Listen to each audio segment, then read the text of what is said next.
হযরত বাইজিদ বোস্তামির যুগে তিনি ছিলেন আল্লাহর এক বড় ওলি। সেই সময় এক মহিলা ও তার স্বামী এক নির্জন স্থানে বসবাস করতেন। তারা ছিল খুবই গরিব। তার স্বামী কোনো রকম দিন মজুরি করে সংসার চালাতো। ক্ষুধা আর ক্লান্তি ঘরটিকে যেন ঢেকে রেখেছিল। তবু তার স্ত্রী ছিল পর্দানশীল, আল্লাহর ভীরু, সৎ, নম্র, ভদ্র। চোখে ছিল সবর, অন্তরে ছিল তাওয়াক্কুল। অধিকাংশ সময় ওই শ্রমিকের স্ত্রী আল্লাহর ইবাদত করেই কাটাতেন। একদিন ওই ব্যক্তি চোখের পানি লুকিয়ে তার স্ত্রীকে বললেন, হে আমার প্রিয়তমা স্ত্রী, কয়েকদিন কোনো কাজ নাই, টাকা নাই, ঘরে কোনো খাবার নাই, অনাহারে আছি। তুমি কতই না কষ্ট পাচ্ছ, আমি ব্যর্থ। তখন তার স্ত্রী দুঃখ ভুলে মুচকি হেসে বলল, হে আমার প্রাণের প্রিয় স্বামী, আপনি কোনো চিন্তা করবেন না। রুজির মালিক আল্লাহ, নিশ্চয়ই তিনি কোনো না কোনো ব্যবস্থা করবেন। ঘরে কিছু না থাকলেও আপনি তো আছেন, এটাই আমার কাছে অনেক বড়। তখন স্বামী বললেন, হে আমার প্রিয়তমা স্ত্রী, তুমি কোনো চিন্তা করো না, আমি কোনো না কোনো কাজের ব্যবস্থা করব। এই কথা বলে ওই মহিলার স্বামী কোনো এক অজানা পথ ধরে কাজের সন্ধানে বার হয়ে গেলেন। তখন তার স্ত্রী কান্না করে আল্লাহর কাছে দোয়া করে বললেন, হে আল্লাহ, তুমি তো দয়ার সাগর, তুমি তো রুজির মালিক, তুমি কোনো না কোনো কাজের ব্যবস্থা করে দাও। আমাদের উপরও তুমি একটুখানি রহম করো। আমার স্বামীকে ভালো রেখে দাও, তাকে সৎ পথে রাখো এবং হালাল রুজির ব্যবস্থা করে দাও।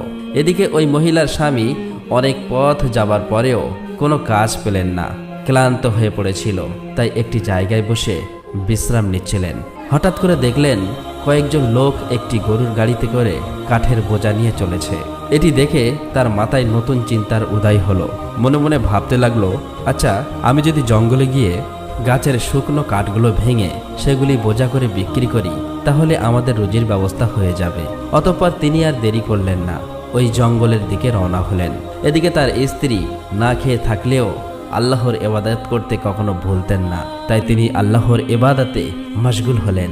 সেই সময় এদিকে হযরত বাইজিদ বোস্তামি গভীর জঙ্গলের নির্জন স্থানে কোনো এক গাছের নিচে আল্লাহর ইবাদতে মগ্ন ছিলেন। ওই গাছের উপর একটি পাখি বসেছিল। কিছুক্ষণ পর তিনি আকাশের দিকে তাকাতেই পাখিটি হযরত বাইজিদ বোস্তামির মাথার উপরে পায়খানা করে দেয়। এটি দেখে হযরত বাইজিদ বোস্তামি খুবই রেগে গেলেন এবং তিনি খুবই রেগে পাখিটির দিকে তাকাতেই পাখিটি সাথে সাথে পুড়ে ছাই হয়ে গেলেন। অতঃপর তিনি সেখানে আর থাকলেন না, অন্য কোনো জায়গায় যাওয়ার জন্য প্রস্তুত হলেন। হযরত বাইজিদ বোস্তামি কোনো এক অজানা পথে রওনা হলেন। কিছু দূর যাওয়ার পর তিনি বুঝতে পারলেন আসরের নামাজের সময় হয়ে গেছে, তাই অজু করার জন্য পানির সন্ধান করতে লাগলেন। কিছু দূর লক্ষ্য করে দেখলেন এক মহিলা একটি গুহা থেকে পানি ওঠাচ্ছে, কিন্তু বাইজিদ বোস্তামি জানত না ওই মহিলা হলো সেই শ্রমিকের স্ত্রী, আল্লাহর ভীরু, পর্দানশীল, আল্লাহর পছন্দর বান্দি। এটা দেখে তিনি মনে মনে বললেন, ওই স্থানে গেলেই আমি অজুর পানি পাবো, যাই ওখানে গিয়ে অজু করে নামাজ আদায় করি। এই কথা বলার পর তিনি অতি দ্রুত ওই কুয়ার কাছে হাজির হলেন এবং বললেন, মা, আমাকে এক লোটা পানি দেবে, আমি অজু করব। কিন্তু ওই মহিলাটি কিছুই বলছে না, কুয়া থেকে পানি তুলে নিচে ফেলে দিচ্ছে। এটা দেখে হযরত বাইজিদ বোস্তামি আবার বললেন, মা, নামাজের সময় হয়ে গেছে, তাই আমার অজু করার দরকার, আপনি আমাকে এক লোটা পানি দেবেন। কিন্তু ওই মহিলাটি তারপরেও পানি দিলেন না, কুয়া থেকে পানি তুলে নিচে ফেলে দিচ্ছে। কিছুক্ষণ পর ওই মহিলাটি কোনো প্রশ্নের উত্তর না দিয়ে সেখান থেকে চলে গেলেন। এটা দেখে হযরত বাইজিদ বোস্তামি খুবই রেগে গেলেন। তিনি মনে মনে বললেন, বাইজিদ বোস্তামি পাখির দিকে চেয়ে দেখলে পাখি পুড়ে ছাই হয়ে যায়, এই মহিলা কি জানে? আর এই মহিলার কাছে অজুর পানি চাইলাম, তবুও পানি দিল না, একেও আমি শিক্ষা দেব। এই কথা বলে ওই মহিলার পিছনে পিছনে যেতে লাগলো। কিছু দূর যাওয়ার পর ওই মহিলার দেখা পেল না, সে কোথায় চলে গেল কিছুই বুঝতে পারছে না। তখন কয়েকজনকে জিজ্ঞাসা করলো, প্রিয় ভাইয়েরা, এই পথে এক পর্দানশীল মহিলা গিয়েছে, আপনারা কি বলতে পারবেন তার বাড়ি কোথায়?